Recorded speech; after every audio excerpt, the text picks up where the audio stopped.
ವಾಯ್ದೆ ಆಯ್ತು ಅಂತ ಹೇಳಿ ಹಾಗಲ್ಲ, ಮತ್ತೆ ನೀವು ಬಹಳ ಅವಸರದಲ್ಲಿ ಓಡಿ ಬರ್ತಾ ಇದ್ದೀರಿ. ಅವಸರದಲ್ಲೇ ಬರ್ಬೇಕಂತ ಹೇಳಿ ಕರೆ ಬಂತು, ಹಾಗೆ ಓಡ್ಕೊಂಡೇ ಬಂದೆ. ತುಂಬಾ ಸಂತೋಷ ಆಯ್ತು. ಹೌದಾ? ವರ್ತಮಾನ ಮುಟ್ಟಿರ್ಬೇಕು. ಅದೇ ನಾನು ಬರುವಾಗ ತಡ ಯಾಕೆ ಆಯ್ತು ಅಂತಂದು ಗಡಿಬಿಡಿ ಮಾಡುದು ಬೇಡ. ಇವತ್ತೊಂದು ದುರ್ಗಾ ನಮಸ್ಕಾರ ಇತ್ತು. ಆ ಪೂಜೆಯನ್ನು ಮುಗಿಸಿ ಮನೆಗೆ ಬಂದು ಸ್ನಾನ ಮಾಡು ಅಂತೇಳಿ ಬಾವಿಗಟ್ಟೆ ಹತ್ರ ಹೋದಾಗ ಕೊಡಪಾನ ಇತ್ತು, ಹಗ್ಗ ಇರಲಿಲ್ಲ. ಅಯ್ಯೋ, ಕಡೆಗೆ ಹೇಗೆ ಮಾಡಿ? ಅದು ನನ್ನ ಹೆಂಡತಿ ಬಹಳ ಹುಷಾರು, ಶೂದ್ರ ಹೆಂಗಸರು ಕೈ ಹಾಕ್ತಾರೆ ಅಂತೇಳಿ ತಗೊಂಡೋಗಿ ಕೊಟ್ಟಿಗೆಯಲ್ಲಿ ಇಟ್ಟಿದ್ದಾಳೆ. ಇನ್ನು ಹಗ್ಗ ಇಟ್ಕೊಂಡು ಬಾವಿ ಕಟ್ಟೆ ಹತ್ರ ಬರುವಾಗ ಕೊಡಪಾನದ ಮೇಲೆ ಒಂದು ಕಾಗೆ ಕೂತು ಕೊಡಪಾನ ಬಾವಿಗೆ ಬಿತ್ತು. ಹೌದು ಪುರೋಹಿತ್ರೆ. ಆಮೇಲೆ ಹೆಂಡತಿಯನ್ನು ಕರೆದೆ, ಹಗ್ಗವನ್ನು ಅವಳ ಕೈಲಿ ಕೊಟ್ಟು ಹಗ್ಗವನ್ನು ನಾನು ಹಿಡ್ಕೊಂಡು ಆಮೇಲೆ ಬಾವಿಗಿಳಿದು ಕೊಡಪಾನವನ್ನು ಹಗ್ಗಕ್ಕೆ ಸಿಕ್ಕಿಸಿ ಆಮೇಲೆ ಮೇಲೆ ಬರ್ತಿರುವಾಗ ಯಾರೋ ಬಂದು ಅಮ್ಮ ನಮಸ್ಕಾರ ಅಂದ್ರು. ನಾನು ಕಳಿಸಿದ್ದು. ಹೌದು, ಇವಳು ನಮಸ್ಕಾರ ಅಂದ್ರು. ನಾನು ಎಷ್ಟು ಮೇಲೆ ಹೋಗಿದ್ದೇನೋ ಅಷ್ಟೇ ಕೆಳಗೆ ಬಿದ್ದೆ. ಹಾಗೆ ಸ್ನಾನ ಮಾಡ್ಕೊಂಡು ಬರೋದು ಇಷ್ಟು ತಡ ಆಯ್ತು. ಅತ್ಯವಸರದಲ್ಲಿ ಬರಬೇಕಂತೇಳಿ ಕರೆ ಬಂತು. ಕರೆಸಿದ ಕಾರಣವದೇನು? ಈಗ ವಿಷಯ ಗೊತ್ತಾಗ್ಲಿಲ್ಲ ನಿಮಗೆ? ನನ್ನ ಮಗಳಿಗೆ ಮದುವೆ ಅಲ್ವಾ ಪುರೋಹಿತ್ರೆ? ನಿಮ್ಮ ಮಗಳಿಗೆ? ಮಾಲಿನಿಗೆ. ಮೊನ್ನೆ ಹುಟ್ಟುವಾಗ ಇಷ್ಟೇ ಉದ್ದ ಇದ್ಲಿ, ಈಗ ಅಷ್ಟು ಪಕ್ಕ ಬೆಳೆದ. ಓ ಪುರೋಹಿತ್ರೆ, ಹೆಣ್ಣು ಮಕ್ಕಳ ಬಾಳ್ವೆಯೇ ಹಾಗೆ, ಬಾಳೆ ಬೆಳೆದ ಹಾಗೆ ಬೆಳೆಯುವುದು. ಹೆಣ್ಣು ಮಕ್ಕಳ ಬೆಳವಣಿಗೆ ಅಂತಂದ್ರೆ ಬಾಳೆ ಗಿಡದ ಹಾಗೆ. ಒಂದು ಗೊನೆ ಹಾಕ್ತು ಮತ್ತೆ ಕಡಿದು ಬಿಸಾಕುದೆ. ಅಲ್ಲ, ಬಾಳೆ ಗಿಡವನ್ನು ಬಾಳೆಗೊಂದು ಗೊನೆ ಇದ್ದಂತೆ ಹೆಣ್ಣಿನ ಬಾಳಿಗೊಂದು ಗುರಿ ಬೇಕು ಅಂತ ಶಾಸ್ತ್ರಜ್ಞರು ಹೇಳಿದ್ದಾರೆ. ಅದಕ್ಕೆ ಮದುವೆಯನ್ನು ಅಂದಿತಾನೆ. ಹೌದೌದು. ನಾವೀಗ ಮಗಳಿಗೊಂದು ಮದುವೆ ಅಂತ ತೀರ್ಮಾನ ಮಾಡಿದ್ದೇವೆ. ಹುಡುಗ ಯಾರು ಗೊತ್ತಾಗ್ಲಿಲ್ಲಲ್ಲ? ನೋಡಿ, ತಿರುಗಿ ನೋಡಿ. ಮಗನೇ, ಇಷ್ಟು ಸಣ್ಣ ಪ್ರಾಯದಲ್ಲಿ ಜೋರ ಯಾರು? ಹುಡುಗಿ ಇವನೇ ಅಲ್ವಾ?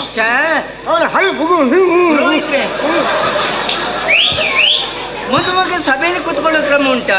ಇವನೇ ಅಲ್ವಾ? ಅಲ್ಲಪ್ಪ, ನೋಡಿ. ಮದುವೆ ಅಂತ ಕಳ್ಳನ ಮಗ ಹಿಂಗ್ ಮಾಡ್ತಾನ. ಈ ಕಡೆ ನೋಡಿ, ಎಲ್ಲಿ ಬಾಸಿಗೆ ಕಟ್ಟಿ ಕುಳಿತದ್ದು. ಅರ್ಧ ಎಡಕ್ಕೆ ತಿರುಗಬೇಕಾ ಬಲಕ್ಕ? ಬಲಕ್ಕೆ ತಿರುಗಿ. ಹೇಗೆ ತಿರುಗಿದ್ರೆ ಹೇಗೆ ತಿರುಗಿದ್ರು ಕಾಣ್ತದೆ ನೋಡಿ. ಅಂತೆ ಹೇಗೆ ಹುಡುಗ ಅವರು ಐತ್ರೆ? ಈ ಹುಡುಗನಿಗೆ ಬಹುಶಃ ನಾಗದೋಷ ಇರಬೇಕು. ಯಾಕೆ? ಚತುರ್ಪವಿತ್ರ ನಾಗಮಂಡಲ ಸೇವೆ ಮಾಡಿಸು, ನನ್ನನ್ನೇ ಕರೆಸಾಯ್ತು. ನಿಮ್ಮನ್ನು ಕರೆಸಿದ್ರೆ ಪೂರ್ತಿ ಆಗ್ಲಿಕ್ಕಿಲ್ಲ ಅಂದ್ರೆ ನಿಮ್ಮಂತ ತುಂಬಾ ಉದ್ದ ಇದ್ದೀರಿ. ನಿಮ್ಮಂತ ಬ್ರಾಹ್ಮಣರು ಮಾಡುವಾಗ ನಿಮ್ಮಂತವರಿಗೆ ಪೂರ್ತಿ ಆಗುದಿಲ್ವೇ? ಖಂಡಿತ ಆಗುವುದಿಲ್ಲ. ಅದು ಕುಟುಂಬಕ್ಕೆ ಬಹಳ ದೊಡ್ಡ ದೋಷ ಇದೆ. ಯಾಕಂದ್ರೆ ಇನ್ನೊಂದು ಆಗಬೇಕಲ್ಲ, ಅದಕ್ಕೆ ಅರ್ಥ ಇಟ್ಟುಕೊಳ್ಳುತ್ತೀರಿ. ಹೌದು. ಏನೇ ಹುಡುಗ ಹೇಗೆ? ಹುಡುಗ ಗಂಡು ಗಂಡೆ ಕಲ್ಲು ತುಂಡೆ. ಸ್ವಲ್ಪ ಮಾತಾಡಿಸ್ತೀರಾ? ಕಲ್ಲು ಹೀಗೆ. ನೀವು ಬ್ರಾಹ್ಮಣರ ಅಲ್ವಾ? ನೀವು ಭಟ್ರು ಅಲ್ವಾ? ನೋಡು, ಭಟ್ರೇನ್ ಭಟ್ರು ಅಂತ ಹೇಳ್ಬೇಕು. ಅಲ್ಲಿ ಸೇರಿಸು ಭಟ್ರೆ ಹಾಗಿರ್ಬೇಕಲ್ವಾ? ಹೌದು. ವಿಪ್ರೋತ್ತಮರು. ವಿಪ್ರೋ ಅಲ್ಲ, ವಿಪ್ರೋತ್ತಮರು. ಸ್ವಾಮಿ ಹೇಗೆ ಸೌಖ್ಯವೇ? ಬಾ, ದೇವರು ಒಳ್ಳೇದು ಮಾಡ್ಲಿ. ಹೇಗೆ ಹುಷಾರಿದ್ಯಾ? ಏನು ನನ್ನ ಆರೋಗ್ಯ ನಿಮಗೆ ಹೇಗೆ ಕಾಣುತ್ತದೆ? ಕೇಳುದು ಪುಣ್ಯ. ಹುಷಾರಿಲ್ಲ ಅಂದ್ರೆ ಇಲ್ಲ ಅಂತ ಹೇಳು. ಹುಷಾರಿಲ್ಲದವ ಇಲ್ಲಿಗೆ ಬರ್ತೇನೋ ಅಷ್ಟು ಹೇಳಲಿಕ್ಕೆ ತಾಪತ್ರೆ ನಿನಗೆ. ಈ ಭಟ್ರು ಸ್ವಲ್ಪ ಅಧಿಕ ಪ್ರಸಂಗಿಯ, ವಿನೋದ ಪ್ರಿಯರಷ್ಟೇ. ನಾನು ಎಷ್ಟು ಅಧಿಕ ಮಾಡಿದ್ರು ಮತ್ತೆ ಪ್ರಸಂಗದ ಒಳಗೆ ಇರ್ತೇನೆ, ಅದು ನೆನಪು ಮಾಡ್ಕೊ. ನಾವು ಅಷ್ಟೇ ಬೇಡ, ನಾವು ಪ್ರಸಂಗಕ್ಕೆ ಭರಿಸುತ್ತೇವೆ ಬಾರದೇ ಇದ್ರೆ. ಹೌದಾ? ನಾನು ಮೊದಲೇ ಬಂದು ಸೇರಿಕೊಳ್ಳುವ. ಒಳ್ಳೇದು. ಈಗ ಮತ್ತೆ ಹೇಗೆ ಸೌಖ್ಯವೇ? ಸೌಖ್ಯ. ಮನೆಯಲ್ಲಿ ಹೆಂಡತಿ ಮಕ್ಕಳು ಹೇಗಿದ್ದಾರೆ? ಇಲ್ಲ, ಈ ಭಟ್ರಿಗೆ ಪೂರ್ತಿ ತಲೆ ಸರಿ ಇಲ್ಲ. ಅಂದ್ರೆ ತಲೆ ಬಾಚ್ಕೊಂಡ್ ಬರ್ಲಿಲ್ವಾ? ನಾನು ಮದುವೆ ಆಗ್ಲಿಕ್ಕೆ ಬಂದ ಗಂಡು ಏನು ಇಷ್ಟು ತನಕ ಮದುವೆ ಆಗ್ಲಿಲ್ವಾ? ಆಗ್ಲಿಲ್ಲ ಅಂತ ಹೇಳ್ಬಾರೆ, ತಾಪತ್ರೆ ನಿನಗೆ. ಆಗ್ಲಿಲ್ಲ. ಆಯ್ತು, ಮುಗಿಯಿತು. ಅದಕ್ಕೆ ಚರ್ಚೆ ಆಯ್ತು. ಈ ವಿಷಯದಲ್ಲಿ ನೀನು ಚರ್ಚೆಗೆ ಹೋಗುದು ಬೇಡ. ಚರ್ಚೆಗೆ ಹೋಗುದು ಬೇಡ. ಹಾಗಾದ್ರೆ ಸೌಖ್ಯ ಅಲ್ವಾ? ಹೇಗೆ ಹುಡುಗಿ ಒಪ್ಪಿಗೆ ನಿನಗೆ? ಹುಡುಗಿ? ಹೌದು. ನೋಡಿದ್ದೆ ನಾನು. ನೋಡ್ಲಿಲ್ವಾ? ನೋಡ್ಲಿಲ್ಲ ಮತ್ತೆ ಎಂತ ಕರ್ಮಕ್ಕೆ ಮದುವೆ ಆಗುದ? ಅಭಿಮಾನ. ಹೌದು. ಇವರಿಗೆ ಹುಡುಗಿ ತೋರಿಸಲಿಲ್ವಾ? ನೋಡ್ಬೇಕು ಅಂತ ಹೇಳಿಲ್ಲ ಪುರೋಹಿತ್ರೆ. ಹುಡುಗಿ ನೋಡ್ಲಿಲ್ಲ. ಅಮ್ಮನ ಮಾತು, ನಮ್ಮ ತಾಯಿ. ಹುಡುಗಿ ಅಮ್ಮನನ್ನು ನೋಡಿದ್ಯಾ? ಅಮ್ಮನೇ ಹೀಗಿರುವಾಗ ಅವರ ಮಗಳು ಹೇಗಿದ್ದಾಳು? ಅಮ್ಮನನ್ನು ನೋಡಿದ್ರೆ ನಿನಗೆ ಸಮಾಧಾನ ಆಯ್ತಾ? ಅವರನ್ನು ನೋಡುವಾಗ ನನಗೆ ನನ್ನ ತಾಯಿಯನ್ನು ನೋಡಿದ ಹಾಗಾಯಿತು. ಭಲೆ ನೋಡು, ಒಳ್ಳೆ ಸಂಸಾರವಂತ ಗಂಡು ನೀನು. ಸಂಸ್ಕಾರ. ಅದೇ ಸಂಸ್ಕಾರ. ಈಗ ಸಂಸಾರ ಆಗ್ಲಿಕ್ಕೆ ಬಂದದಲ್ವಾ? ಹುಡುಗಿಯನ್ನು ನೋಡ್ತೀರಿ? ನೋಡಬೇಕು. ಯಾರು 4 ಜನ ಸೀರೆ ಉಟ್ಟ ಹೆಂಗಸರು ಎದ್ದು ಬನ್ನಿ. ಅಲ್ಲಿ ಬನ್ನಿ. ಅವರು ಯಾಕೆ ಸೀರೆ ಯಾಕೆ ಸೀರೆ ಸೀರೆಯೇ ಉಟ್ಟು ಯಾಕೆ ಬರಬೇಕು? ಹೌದು, ಈಗೆಲ್ಲ ಕೆಲವರೆಲ್ಲ ಮಾತ್ರ ಸೀರೆ ಉಡುವವರು ಸಿಗುದು. ಈಗ ಎಲ್ಲರೂ ಸೀರೆ ಉಡುವುದೇ ಇಲ್ಲ, ಉಡುವಷ್ಟು ಪುರುಷೊತ್ತೇ ಇಲ್ಲ. ಆ ವಾದ್ಯದ ಚೀಲ ಒಂದು ಸಿಕ್ಸ್ಕೊಳ್ಳಿ. ಸೀರೆ ಉಡುವಷ್ಟು ಪುರುಷೊತ್ತಿಲ್ಲ. ಆ ಎತ್ತರ ಕಾಲಿನ ಒಂದು ಪಾದರಕ್ಷೆ ಹಾಕೊಂಡು ಹೀಗೆ ಹಿಂದಿನಿಂದ ನೋಡಿದ್ರೆ ಹುಡುಗಿ ಯಾರು ಮುದುಕಿ ಯಾರು ಅಂತ ಗೊತ್ತಾಗುದಿಲ್ಲ. ಪಾಪ ಇದು ಹುಡುಗಿಯರು ಅಂತೇಳಿ ಕೆಲವು ಹುಡುಗರು ಅವರ ಹಿಂದೆ ಹೋಗಿ ಅವ್ರ ನಿನಗೆ ಮೊನ್ನೆ ಇಲ್ಲ ಅಮ್ಮ ಇಲ್ಲ ಅಂತೇಳಿ ಇನ್ನಾದ್ರೂ ಕಡಿಮೆ ಮಾಡ್ಲಿ. ಯಾವ್ದು ಯಾವ್ದು ಆ ಪಾದರಕ್ಷೆ ಹಾಕಿಕೊಂಡು ಈಗಿನ ರಾಜಬೀದಿಯಲ್ಲಿ ನಡೆಯುವುದು ಬಹಳ ಕಷ್ಟ. ಬಹಳ ಕಷ್ಟ. ಹೀಗಾದ್ರೆ ಗತಿ ಸರಿ. ತಮಾಷೆಗೆ ಬೇಸರ ಮಾಡಬೇಡಿ, ಆಯ್ತಾ? ಎಲ್ಲಿದ್ದಾಳೆ? ಹಾಗಾದ್ರೆ ಹುಡುಗಿ ಶೃಂಗಾರ ಯಾರ್ಯಾರ ಮನೆಯಲ್ಲಿ ಹುಡುಗಿ ಬರ್ರಿ, ಹುಡುಗಿ ಹುಡುಗಿ ಬರ್ರಿ, ಹುಡುಗಿ.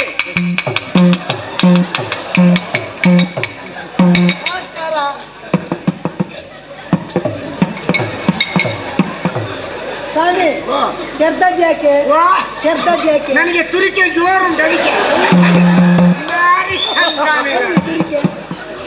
ಇದೇನು ನಿನ್ನೇನು ಗುಡ್ಡಾಗಿ ಏನು ಬೆಟ್ಟ ಸಮತಟ್ಟು ಮಾಡ್ಲಿಕ್ಕೆ ಉಂಟು? ಇದು ಸಣ್ಣದಿರುವಾಗಲಿಗೆ ಇದ್ದದಲ್ಲ, ಮಣ್ಣಾಗಿರುವ ಯಂತ್ರ ನಿಮ್ಗೆ ಈಗ ಗೊತ್ತಾಗ್ತಾ? ನಿನ್ನ ಶರ್ಮನಿಂದ ಈ ಕರ್ದಜ್ ಯಾಕೆ ವೈಯರ್ ನೋಡಿ ಒಂದು ಪುರೋಹಿತ್ರೆ, ಇವರು ಸಮಾಧಾನ ಆಗ್ಬೇಕು, ಸಮಾಧಾನ ಆಗ್ಬೇಕು. ನಾಗಮಂಡಲ ಸರಿಯಾಗಿ ಇವೆ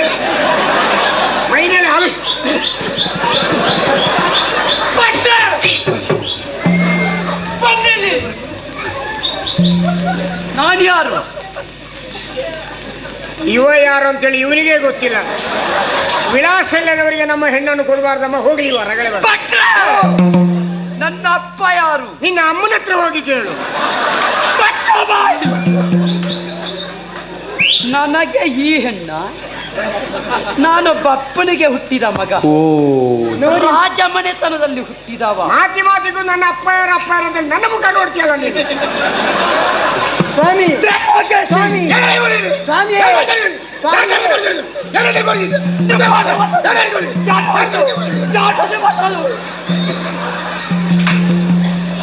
ಭಟ್ರೆ ಅಲ್ಲ, ಭಟ್ರೆ ಅಲ್ಲ. ಈಗ ನೀನು ಇಷ್ಟು ಗಡಿಬಿಡಿ ಆಗಿದ್ದು ಯಾಕೆ ಪುಣ್ಯಾತ್ಮ?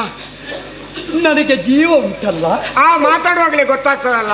ನಾನೊಂದು ಅರಮನೆಯ ಅಧಿಕಾರಿ ಅಲ್ವಾ ಎನ್ನುವುದನ್ನು ಮತ್ತೊಮ್ಮೆ ಹೇಳ್ಬೇಕಾದ ಅಗತ್ಯ ಇಲ್ಲ.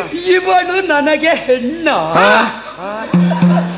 ಏ ಪುಣ್ಯಾತ್ಮ, ಇದು ನಾನು ಹೇಳಿದ್ದೇನೆ ಬರುವುದಿಲ್ಲ ಇಲ್ಲಿಗೆ.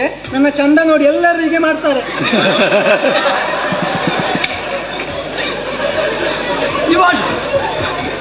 ಪುಣ್ಯಾತ್ಮ, ನನ್ನ ಇತ್ತೀಚಿನ ಮನೆಯ ಸ್ವಂತ ಹೆಂಡತಿ ಇವಳು. ಶಿವ ಶಿವ ಶಾಂತಂ ಪಾಪಂ ಶಾಂತಂ ಪಾಪಂ. ಹೀಗಾದ್ರೆ ಶಾಂತಕ್ಕನಿಗೆ ಮತ್ತೊಂದು ಪಾಪ ಆಗ್ತದೆ.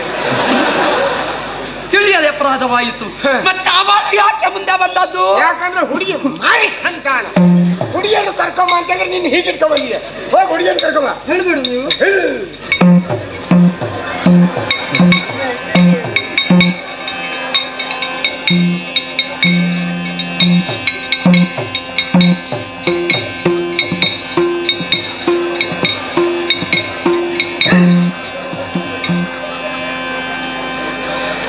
ಇವಳು 7-8 ಮುಗಿಲಿಕ್ಕೆ.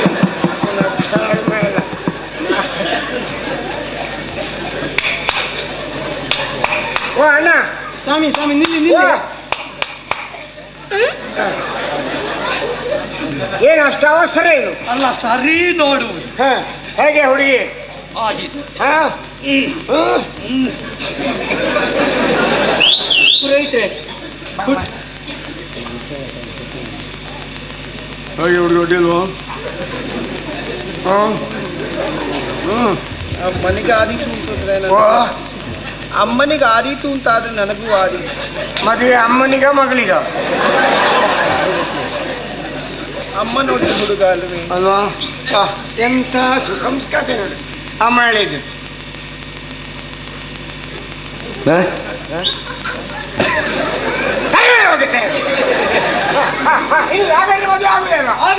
ಅಂತ ಪಿಶಾಚಿ ಬರಲಿ. ನೀವು ದೊಡ್ಡ ಪಿಶಾಚಿದ್ದೀರ. ನನ್ನ ಮನೆಯ ಬ್ರಹ್ಮ ಪಿಶಾಚಿ. ಹೇಳಿಲ್ಲ ಮಂತ್ರ ಬಿಟ್ಟಿದ್ದೀನಿ ಹೇಳಿಲ್ಲ.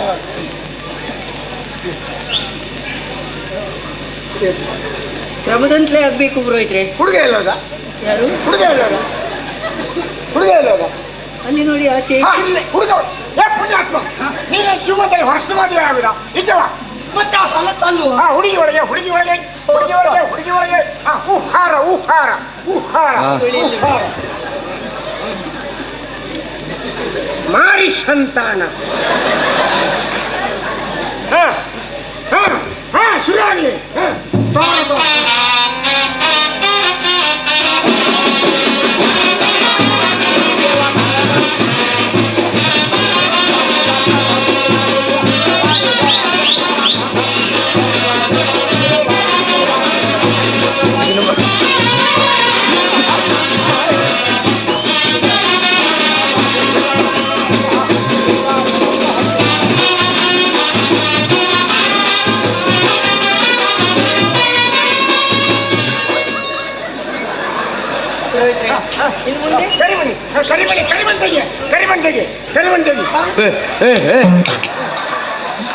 ಮಾರಿ ಸಂತಾನ ಎಂತದು? ಕರಿಮಣಿ ಕಟ್ಟಿದ್ದಲ್ಲ ಕಟ್ಲಿಕ್ಕೆ ಇರುವುದನ್ನು ಕೊಡು. ಅದ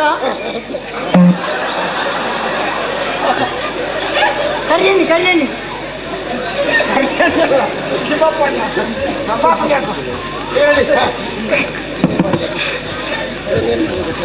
ಇದನ್ನು ಏನು ಮಾಡ್ಬೇಕು ಭಟ್ರೆ? ಅದನ್ನು ಕುಟ್ಟಿ ಪುಡಿ ಮಾಡಿ ಕಲಸಿ ಕುಡಿ. ಪುಣ್ಯಾತ್ಮ ಅದನ್ನು ಹುಡುಗಿಯ ಕುತ್ತಿಗೆ ಕಟ್ಟ.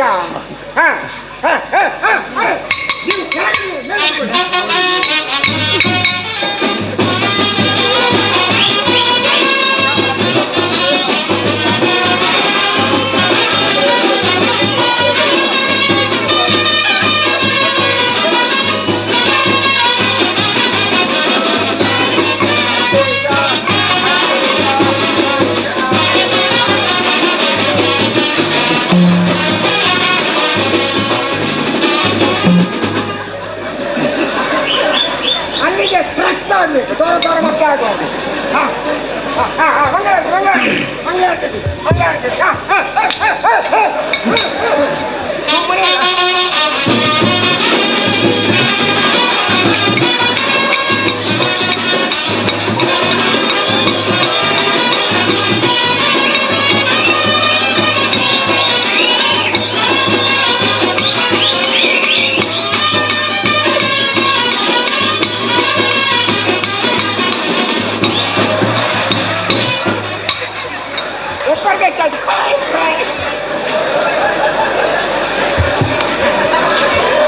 ಸ್ವಾಮಿ ಕೈ ಕೊಡಿ.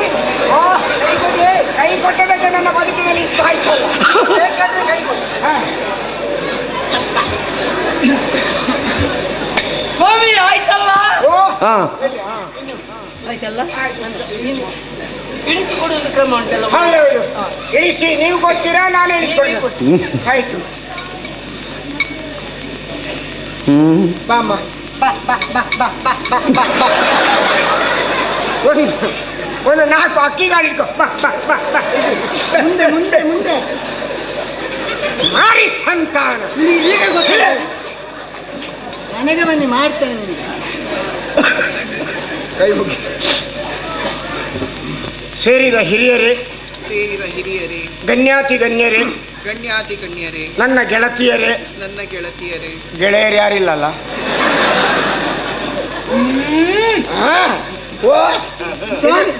ಇದು ನಮ್ಮ ಮನೆಯ ವಿಚಾರ. ನೀನ್ ಕೈಯ ತಲೆ ಹಾಕುದು ಬೇಡ ಸ್ವಾಮಿ. ನನಗೆ ನಾಚಿಕೆ ಆಗ್ತದೆ. ಗೆಳೆಯರು ಗೆಳೆಯರು ಗೆಳೆಯರು ಹೇಳುವಾಗ ನಾಚಿಕೆ ಆಗ್ತದೆ. ಅಯ್ಯೋ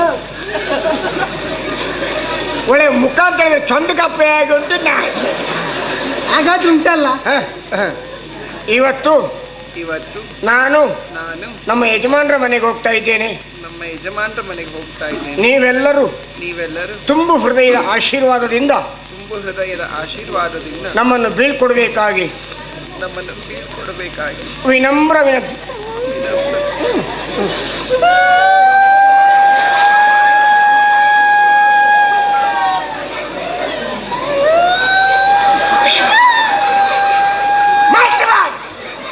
ಮಾರಿ ಸಂತ ಸ್ವಾಮಿ ಏನು ಊಟ ಗೊತ್ತಾಗಿದೆ. ಅಮ್ಮ ಮನೆ ಬಿಟ್ಟು ಹೋಗುದಲ್ವಾ? ಅಮ್ಮ ಮನೆ ಬಿಟ್ಟು ಹೋಗುದಾದ್ರೆ ನಿಂಗೇನು? ಅಳ್ಳು ಬರ್ತದೆ. ಆ? ಅಳ್ಳು ಬರ್ತದೆ. ಅಳ್ಳು ಬರ್ತದ? ಇಲ್ಲಿಯೂ ಬರಬಹುದು, ಹೋಗು. ಅಳ್ಳು ಬರ್ತದೆ. ನಾರಪ್ಪ ಅಮ್ಮ ಏನೇ ಒಳ್ಳೆ ಮದುಮಗ ಕೂತಾಗಿ ಕೂತಿದ್ದಿ ಹೇಳ. ನಾನು ಮದುಮಗನೇ. ಓ ಆದರೂ ಸೇರಿದ್ದಿ ಹಿರಿಯರು ಇಲ್ಲಿ ಎಂತಿರಿ. ಬಾ ಸ್ವಾಮಿ, ಸ್ವಲ್ಪ ತಲೆ ಬಗ್ಗಿಸು, ಕಂಬಳದ ಕೋಣ ಹೋದಾಗ ಹೋಗ್ತಿ. ಇಷ್ಟರವರೆಗೆ ತಲೆ ಬಗ್ಗಿಸಿ ಅಭ್ಯಾಸ ಇಲ್ಲ ಎಲ್ಲಿ? ಎಲ್ಲಿಯೂ. ಇಲ್ಲಿ ಬಗ್ಗಿಸಬೇಕು. ಸರಿ. ಹಿರಿಯರು ಸೇರಿದಂತ ಸಭೆ. ಏನಾದ್ರೂ ಬಿದ್ರೆ ಏನು ಮಾಡ್ತೀರಿ ಮತ್ತೆ? ಅಲ್ಲ, ಕಾಲಲ್ಲೇ ಹೀಗೆ ತೆಗಿತ. ಅವರು ಇದ್ದಾರೆ ಅಂತ ಬಿಟ್ಟಿದ್ದೇವೆ. ಇದು ಮದುವೆ ಮಂಟಪ, ಒಳ್ಳೆದು. ಕಾವಲ್ ಕಟ್ಟೆ ಅಲ್ಲ. ಅಂದ್ರೆ ಕಾವಲಿರುವ ಭಟರು ಕಾವಲಿರುವ ಕಟ್ಟೆ ಅಲ್ಲ, ಮದುವೆ ಮಂಟಪ ಇದು. ಇಲ್ಲಿಯೂ ಇದ್ದಾರೆ. ಎಂತ? ಇದು ಮದುವೆಯ ಮಜಲು. ಇದು ಕಂಬಳ ಕೋಣ ಅಲ್ವಾ? ಸೇರಿದ ಹಿರಿಯರೇ, ಸೇರಿದ ಹಿರಿಯರೇ, ಗಣ್ಯಾತಿ ಗಣ್ಯರೇ, ಗಣ್ಯಾತಿ ಗಣ್ಯರೇ, ಹಾಗೂ ಹಾಗೂ ನನ್ನ ಅಭಿಮಾನಿಗಳೇ, ನನ್ನ ಅಭಿಮಾನಿಗಳೇ. ಏನು ಹೊಟ್ಟೆಗೆ ಏನು ತಿನ್ಲಿಲ್ವೇ? ಗಣ್ಯಾತಿ ಗಣ್ಯರೇ, ನಿಮ್ಮ ಅಷ್ಟು ದೊಡ್ಡ ಸಭೆ ಉಂಟು, ಇವತ್ತಿನಷ್ಟು ಸಭೆ ಯಾವತ್ತೂ ಸೇರಲಿಲ್ಲ. ನೀವು ಹೇಳಬೇಡುವ ಏರಿಸು, ನೀವು ಏರಿಸು ಅಂತ ಹೇಳಬೇಡುವ. ಏರಿಸು, ಸಿಗುವುದು ಸಿಗಲಿ, ಮತ್ತೆ ಏರಿಸುದು ಮುಂದಿನ ವರ್ಷ ನೋಡುವ. ಏರಿಸುವ. ಆ ತುದಿಯಲ್ಲಿದ್ದವರಿಗೂ ಕೇಳಬೇಕು. ಸೇರಿದ ಹಿರಿಯರೇ, ಸೇರಿದ ಹಿರಿಯರೇ,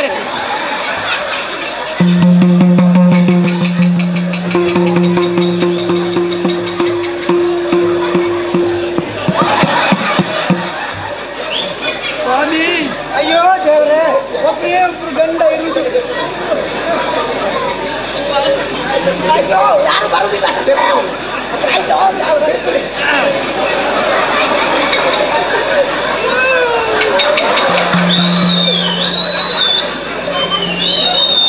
ಸ್ವಾಮಿ, ಸ್ವಾಮಿ, ಸ್ವಾಮಿ, ಸ್ವಾಮಿ, ನೀವು ಸತ್ತೋದಿರಲ್ಲ, ನನಗಿನ್ನು ಯಾರಿದ್ದಾರೆ? ಅಯ್ಯೋ ದೇವ್ರೆ, ಚಿಂತೆ ಮಾಡಬೇಡಿ. ಒಂದು ಉಪಕಾರ ಮಾಡಿದ್ದಪ್ಪ ಪಾಪ ಹುಡುಗ. ನೀನು ನನ್ನ ಎದೆ ಸಾವಿರ ಇದ್ದಲ್ಲ, ಅವಳ ಕೈಯನ್ನು ಬೂಸ್ತಾ ಇದ್ದ. ನಿಂಗೂ ಜೋರುಂಟಲ್ಲ, ನೀವು ಸಾಯಲಿಲ್ವಾ? ಪುಣ್ಯಾತ್ಮ, ಆ ರೀತಿ ಬೊಬ್ಬೆ ಹೇಳಿದ್ರೆ ಹೇಗೆ? ನೀವಲ್ವ ಏರಿಸು ಅಂತ ಹೇಳಿದ್ದು. ಆದ್ರೆ ಅದಕ್ಕೊಂದು ಹಿತಮಿತ ಅನ್ನೋದಿಲ್ವೇ? ನಿಮಗೆ ಏರಿದ್ರೆ ಸಮಸ್ಯೆ ಆಗುತ್ತದೆ ಅಲ್ಲ? ಪುಣ್ಯಾತ್ಮ, ನನಗೆ 2 ಬಾರಿ ಬಲ್ದ ಬದಿಯಲ್ಲಿ ಹೃದಯಾಘಾತ ಆಗಿತ್ತು. ಈಗ ಯಾವ ಭಾಗ ಸ್ವಾಮಿ? ಗೊತ್ತಾಗ್ಲಿಲ್ಲ. ಮಾರಿ ಸಂತಾನ ಹಾಗಲ್ಲ, ಅದಕ್ಕೊಂದು ಇತಿಮಿತಿ ಒಂದಿಲ್ವಾ? ಸರಿ. ಸೇರಿದ ಹಿರಿಯರೇ, ಸೇರಿದ ಹಿರಿಯರೇ, ಗಣ್ಯಾತಿ ಗಣ್ಯರೇ, ಗಣ್ಯಾತಿ ಗಣ್ಯರೇ, ಇವತ್ತು ಮದುವೆಯಾದ, ಇಂದು ಮದುವೆ ಆದ ನನ್ನ ಹೆಂಡತಿಯನ್ನೇ, ನನ್ನ ಹೆಂಡತಿಯನ್ನು ನಂಬಲಿಕ್ಕಾಗುದಿಲ್ಲ. ಬೇರೆಯವರು ಕರ್ಕೊಂಡು ಹೋದ್ರು ಹೋಗಿದ್ದೀನಿ, ಹೆಂಡತಿಯನ್ನು ಕರ್ಕೊಂಡು ಮಡದಿಯನ್ನು ಕರ್ಕೊಂಡು ನನ್ನ ಮನೆಗೆ ಹೋಗ್ತೇನೆ. ಎಲ್ಲೆಲ್ಲಿಗೂ ಹೋಗುವ ಅಭ್ಯಾಸ ನನಗೆ. ನಂಬಲಿಕ್ಕಾಗುದಿಲ್ಲ. 1 ವಾರ ಇಲ್ಲೇ ನಿಂತೆ ನೀನು. ನೀವೆಲ್ಲರೂ ನನ್ನ ಆಲಯಕ್ಕೆ ಕರ್ಕೊಂಡು ಹೋಗುತ್ತೇನೆ. ಆಶೀರ್ವದಿಸಿ, ನೀವೆಲ್ಲವರು ಆಶೀರ್ವದಿಸಿ ಬೀಳ್ಕೊಡ್ಬೇಕಾಗಿ ವಿನಮ್ರ ವಿನಂತಿ. ಆಯ್ತಲ್ಲ ಪುರೋಹಿತರೆ, ಕಾರ್ಯಕ್ರಮ ಎಲ್ಲ ಮುಗಿ ಇದು ಇಷ್ಟು ಮಾತಾಡಿದಿರಿ. ಇದೆಲ್ಲ ವಿನೋದಕ್ಕಾಗಿ ಏನೋ ಅಷ್ಟೇ. ಮದುವೆಯಲ್ಲಿಯೂ ಒಂದು ಸಂಭ್ರಮ ಬೇಕು ಅಂತ. ಹೌದಪ್ಪ, ನಾನೇನು ಇಷ್ಟು ತನಕ ಮದುವೆ ಮಾಡಿಸಿದವನಲ್ಲ. ಮದುವೆ ಮಂಟಪದಲ್ಲಿ ಬಂದವರು ಸ್ವಲ್ಪ ನೆಗಡ್ಲಿ ಎನ್ನುವ ಕಾರಣಕ್ಕಾಗಿ ನಾನು ಹಾಸ್ಯಾಸ್ಪದವಾಗಿ ಮಾತಾಡಿದೆ ವಿನಃ ಬೇರೆ ಯಾವುದೇ ಕಾರಣಕ್ಕಾಗಲ್ಲ. ಇವರೆಲ್ಲ ಎಷ್ಟು ದಿವಸದಿಂದ ನಿದ್ದೆ ಬಿಟ್ಟಿದ್ದಾರೆ, ಇವತ್ತಾದ್ರೂ ಒಂದು ಮುಖದಲ್ಲಿ ನಗು ಕಾಣಲಿ ಅನ್ನೋ ಉದ್ದೇಶಕ್ಕಾಗಿ ಹಾಗೆ ಮಾಡಿದ್ದೆ ವಿನಃ ಪುರೋಹಿತರೆಲ್ಲ ಇಷ್ಟು ಲಘುವಾಗಿ ವರ್ತಿಸಬಾರ್ದಂತ ನನಗೊತ್ತಿಲ್ವಪ್ಪ. ಸತ್ಯ. ಹಾಗೆಂದು ಪುರೋಹಿತರಲ್ಲಿ ಹಾಸ್ಯ ಪ್ರಜ್ಞೆ ಇಲ್ಲೇ ಅಂತ ಅರ್ಥ ಅಲ್ಲವಲ್ಲ? ಅಲ್ಲಲ್ಲ. ಆದ್ದರಿಂದಲೇ ಹಾಸ್ಯ ಪ್ರಜ್ಞೆ ಇರುವವನೇ ಪುರೋಹಿತನಾಗಬಲ್ಲ. ಸತ್ಯ ಸಕಲರನ್ನು ಒಲಿಸುವ ಗುಣ ಬೇಕು. ಹೌದು. ಈ ದೃಷ್ಟಿಯಿಂದ ನಿಮಗೆ ಮತ್ತೊಮ್ಮೆ ಮಣಿಯುತ್ತಾ ಇದ್ದೇನೆ. ಸತಿ ಪತಿಯರು ನಾವಿರುವರು ಇದೋ ನಿಮ್ಮ ಪದಕ್ಕೆ ಮಣಿಯುತ್ತಾ ಇದ್ದೇವೆ. ನಮಗೊಂದು 2 ಮಾತು ಹೇಳಿ ಶುಭಾಶೀರ್ವಾದ ಮಾಡಿದೆ. ಹೇಳಮ್ಮ. ಮುತ್ತು ಕೊಡಿ, ನುಡಿ ಮುತ್ತು ನನಗೆಲ್ಲ ಮಾರಿ ಸಂತಾನ.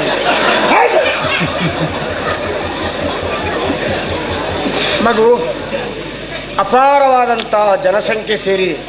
ಅದರಲ್ಲಿಯೂ ವೇದ ಪಾರಂಗತರು, ಪಂಡಿತ ಸಾಧು ಸಂತರು, ವಿವಿಧ ವಿದ್ಯಾ ಕುಶಲ ಪರಿಣಿತ ಮತಿಗಳು, ತಜ್ಞರು, ನೃತ್ಯ ಸಂಗೀತಾದಿ ಕೋವಿದವರ ಶಿಖಾಮಣಿ ತಂಡವು, ಕಾವ್ಯ ಸಾಹಿತ್ಯದಲ್ಲಿ ಮೆರೆಯುವವರ ಕವೀಂದ್ರರು, ಗುರು ಹಿರಿಯರು, ಸಚಿವ ಸಾಮ್ರಾಟರು, ಮಹಾಮಾಂಡಲಿಕರು ಸೇರಿದ ಸಭೆಯ ಮಧ್ಯದಲ್ಲಿ ಈ ವೀರಪುರುಷನ ಕೈ ಹಿಡಿದಿದ್ದು ನೀನು.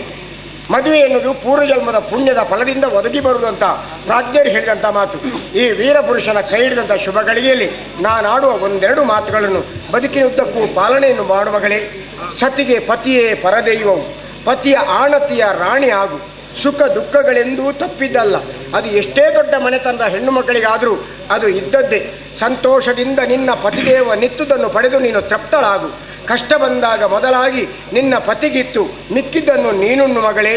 ಅದರಲ್ಲಿಯೂ ತನ್ನ ನಿಜ ನಿವಾಸದಲ್ಲಿಯೂ ತನ್ನ ಕುಲಗೋತ್ರಗಳಲ್ಲಿಯೂ ಅದಕ್ಕಿಂತಲೂ ಪವಿತ್ರವಾದಂಥ ತನ್ನ ಹೃದಯದಲ್ಲಿ ಸ್ಥಾನ ಕೊಟ್ಟ ನಿನ್ನ ಈ ಪ್ರಿಯತಮನ ಇಹ ಸುಖದ ಸಾಧನಲಾಗಿ ಪರಸುಖಕ್ಕೆ ಕಾರಣಲಾಗಿ ಸದ್ಧರ್ಮಿಣಿಯಾಗಿ ಸಹಧರ್ಮದಿಂದ ಬದುಕಿ ನೀನು ಲೋಕೋತ್ತರ ವೀರ ಪುರುಷನನ್ನು ಪಡೆದು ಆದರ್ಶ ಮಾತೆಯಾಗಿ ಬದುಕು ಮಗಳೇ, ಆದರ್ಶ ಮಾತೆಯಾಗಿ ಬದುಕು. ಪಾಪ ಇವರೆಲ್ಲ ಮದುವೆ ಆಗಿದ್ದಾರೆ, ಆ ಯೋಗ ಇರಲಿಲ್ಲ ಅವರಿಗೆ ಅಷ್ಟೇ. ಸತ್ಯ. ಯಾರು ಈ ರೀತಿ ಹರಸಲಿಲ್ಲ. ಮದುವೆ ಆಗು, ಹೆಂಡತಿಯನ್ನು ಕರ್ಕೊಂಡು ಹೋಗು ಅಂತ ಹೇಳಿದವರಿಗೆ ಮಗು ಪೂಜೆ ಮಾಡಿಸುವ ಬ್ರಾಹ್ಮಣರಿಗೂ ಕೆಲವರಿಗೆ ಗೊತ್ತಿರುವುದಿಲ್ಲ. ನಿಜವಾಗಿಯೂ ನಾನು ಪ್ರಯತ್ನ ಪಟ್ಟು ಇಷ್ಟಾದರೂ ಸಂಗ್ರಹ ಮಾಡಿ ಹೇಳ್ತೇನೆ. ಆದ್ರೆ ನನ್ನ ಹೆಂಡತಿಗೆ ಮಾತ್ರ ಭಟ್ರು ಆಶೀರ್ವಾದ ಮಾಡಿದ್ರು, ನನಗೇನು ಕೊಡ್ಲಿಲ್ಲ ಅಂತ ಆಗಬಾರದು. ಮಗು ತುಂಬಿದಂತಹ ಸಭೆಯಲ್ಲಿ ನೀನು ಅವಳ ಕೈ ಹಿಡಿದಿದ್ದಿ. ಬೆಳದಿಂಗಳ ಶಿಲ್ಪದಂತಿರುವ ಬಾಲೆ, ಮುಟ್ಟಿದರೆ ಮೈ ಕೆಂಪೇ ಇರುವ ಕೋಮಲೆ, ಮುದ್ದು ಮುದ್ದಾದ ನಗು, ಅರಸಿಗನಿಗೂ ಬಿಟ್ಟಿರದಂತ ಅಪ್ರತಿಮ ಸೌಂದರ್ಯವತೆ ಕೈ ಹಿಡಿದಂತ ಶುಭ ಗಳಿಗೆಯಲ್ಲಿ ಬಾಳು ಬೆಳಗಲಿ ಎಂದು ಬಯಸಿ ಹಾಡುವೆ ನಿಂದು. ಬಾಳ ಗೆಳತಿಯು ನಿನ್ನ ಜೊತೆ ಇರಲು, ಬಾಳಿನುದ್ದಕ್ಕೂ ಸುಖವು ನಿನಗೆ ಲಭಿಸುತ್ತಿರಲಿ, ಬಾಳ ಕನಸುಗಳೆಲ್ಲ ನೆನೆಸಾಗುತ್ತಿರಲಿ. ಪ್ರೇಮಮಯ ಜೀವನವು ಆನಂದದ ಸಾಗರವು, ನೇಮ ನಿಷ್ಠೆಯ ಬದುಕೆ ಈ ಬಾಳ ಬಯಕೆ. ಕಾಮಿತಾರ್ಥವ ನೀವ ದೇವನೊಲುಮೆಯೂ ಇರಲಿ, ಸಜ್ಜನರ ಒಡನಾಟ ಬಾಳಿನುದ್ದಕ್ಕೂ ಇರಲಿ, ದುರ್ಜನರ ಮನವನ್ನು ತಿಳಿಯುವ ಬಲ ನಿನಗೆ ಬರಲಿ. ಸೋಜಿಗರ ಈ ಜಗದಲ್ಲಿ ಜಾಣತನ ನಿನಗಿರಲಿ, ನಿಜ ಬಂಧು ಬಾಂಧವರ ಬಳಕೆ ಇರಲಿ. ಪತ್ನಿ ಮನೆ ಮನ ತುಂಬಿಸಲು ಮುದ್ದು ಮಕ್ಕಳ ಪಡೆದು ನುಡಿ ಮುತ್ತುಗಳ ಇಂಪು ಕೇಳುತ್ತಿರಲಿ. ಅಡಿಗಡಿಗೂ ಆನಂದದ ಅನುಭವ ನಿನಗಿರಲಿ. ಶ್ರೀ ದುರ್ಗೆಯ ಕರುಣೆ ಸದಾ ನಿನಗಿರಲಿ. ಮಕ್ಕಳೆರಡೇ ಆಗಲಿ, ಮಕ್ಕಳೆರಡೇ ಆಗಲಿ. ನನ್ನ ಆಶೀರ್ವಾದ ಇಷ್ಟು, ಮತ್ತೆ 7-8 ಬೇಕಾದ್ರೆ ನಿನ್ನ ಪ್ರಯತ್ನ. ಸ್ವಾಮಿ ಸಂತೋಷವಾಯಿತು. ಆಯ್ತು. ಯತ್ನ ಮಧ್ಯದಲ್ಲಿ ಧರ್ಮೇಚ ಕಾಮೇಚ ಅರ್ಥೇಚ ನಾತಿ ಚರಾಮಿ ಅಂತ ನಾತಿ ಚರಿತವ್ಯಂ. ನಾನು ನಿಮ್ಮಿಂದ ಪರಿಗ್ರಹಿಸುವಾಗ ನಾತಿ ಚರಿತವ್ಯಂ ಅಂದ್ರೆ ತಪ್ಪಿ ನಡೆಯುವುದಿಲ್ಲ ಅಂತ ಸ್ವೀಕರಿಸಿದ್ದೇನೆ. ಹೌದು, ಸಂತೋಷ. ಆದ್ರೆ ನಿಮ್ಮನ್ನು ಹೀಗೆ ನೀನು ಹೇಳಿದ ಒಂದೊಂದು ಶಬ್ದದ ಅರ್ಥವನ್ನು ನಾನು ಹೇಳಬಲ್ಲೆ. ಒಂದೊಂದು ಹೆಜ್ಜೆ ಏನು ಇತ್ತಂತ ನಿನ್ನ ಹೆಂಡತಿಯ ಮಹತ್ವ ಏನಂತೇಳಿ. ಸಮಯದ ಅಭಾವ ಉಂಟು, ಎಲ್ಲರೂ ಹೊಟ್ಟೆಸಿಂದ ಕಾಯ್ತಾ ಇದ್ದಾರೆ. ಒಳ್ಳೆಯದು, ಮುಂದಿನ ಸಲ ಪ್ರಸಂಗ ಬಂದಾಗ ಅದನ್ನು ಹೇಳಲಾಗುವುದು. ಸಂತೋಷ. ಆಗಲಿ, ದೇವರು ಒಳ್ಳೆಯದಾಗಲಿ. ಆಗಲಿ ಆಗಲಿ, ದೇವರು ಮಾಡಿ. ಇನ್ನು ವ್ಯವಸ್ಥೆ ಬೇಡ. ನಮ್ಮ ಊರಿನಲ್ಲಿ ಇನ್ನೊಬ್ಬರಿಗೆ ಕೈ ಕೊಟ್ಟರೆ ಮರ್ಯಾದೆ ಪ್ರಶ್ನೆ. ನಾನು ಕೈ ಕೊಡ್ತೇನೆ. ಬೇಡಲ್ಲ, ಇವರು ಹೋಗ್ಲಿ ಅಲ್ಲ. ಆಯ್ತು ಆಯ್ತು ಆಯ್ತು, ನೀವೆಲ್ಲ ಹೋಗಿ ವ್ಯವಸ್ಥೆ ನೋಡಿ. ಬ್ರಾಹ್ಮಣರು ಊಟ ಮಾಡಿ ಎಂಗಿಲೆಲೆ ಹೊರಗೆ ಹಾಕುವಾಗ ನೀವೆಲ್ಲ ತಯಾರಾಗಿ ಎರಡನೇ ಪಂಕ್ತಿ ಕೂತ್ಕೊಳ್ಳಿ. ಪಾಪ ಇದಕ್ಕೆ ಅನ್ನ ಕೊಡ್ಲಿಲ್ಲ, ಬಾಯಿ ಚಿಕ್ಕ